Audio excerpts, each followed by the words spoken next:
నేపాల్లో flash floods బీభత్సం సృష్టించాయి. భోటే కోషి నదిని వరదలు ముంచెత్తాయి. వరదలతో భవనాలు ధ్వంసమయ్యాయి, వాహనాలు కొట్టుకుపోయాయి. వరదల్లో ఇప్పటివరకు 95 మంది మృతి చెందగా వందలాది మంది గల్లంతయ్యారు. మృతుల సంఖ్య మరింత పెరిగే ఛాన్స్ ఉంది. మొత్తం 384 మంది పర్యాటకులు గల్లంతయ్యారు.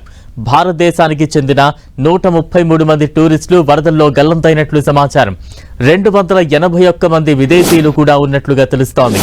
మెరుపు వరదలతో భయాందోళనకు గురైన స్థానికులు ప్రాణ భయంతో పరుగులు తీశారు. టిబెట్ సరిహద్దు ప్రాంతంలోని గ్రామాలను వరదలు ముంచెత్తాయి.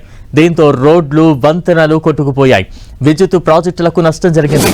ఈ వరదలతో ప్రాణ నష్టం జరిగే ప్రమాదం ఉందని అధికారులు తెలిపారు.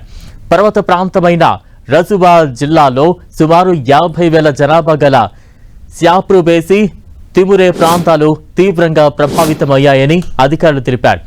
అదే సమయంలో భోటే కోషి నది ఒడ్డున నివసిస్తున్న వారిని సురక్షిత ప్రాంతాలకు తరలి వెళ్లాలని కోరారు.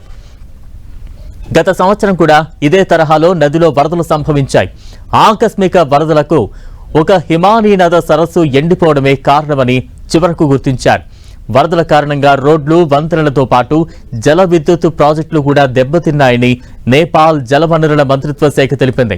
వరదల కారణంగా ఆ ప్రాంతంలో విద్యుత్ సరఫరాకు అంతరాయం ఏర్పడిందని ప్రభుత్వం తెలిపింది. సహాయక చర్యల కోసం రెస్క్యూ సహాయక బృందాలతో పాటు పోలీసులు, సైన్యాన్ని పంపినట్లు ప్రధాని బాలేంద్ర షా తెలిపారు. దిగువ ప్రాంతాల్లో నివసిస్తున్న ప్రజలను సురక్షిత ప్రాంతాలకు తరలించాలని ఆదేశాలు జారీ చేశారు. నది వెంబడి ఉన్న ప్రజలు మరింత జాగ్రత్తగా ఉండాలని కోరారు.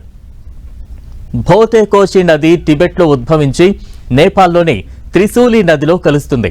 అది చివరకు గండక్ నదిగా భారత్లోకి ప్రవహిస్తుంది. గత సంవత్సరం భోటే కోషిలో సంభవించిన వరదలో 9 మంది మరణించగా 24 మంది గల్లంతయ్యారు.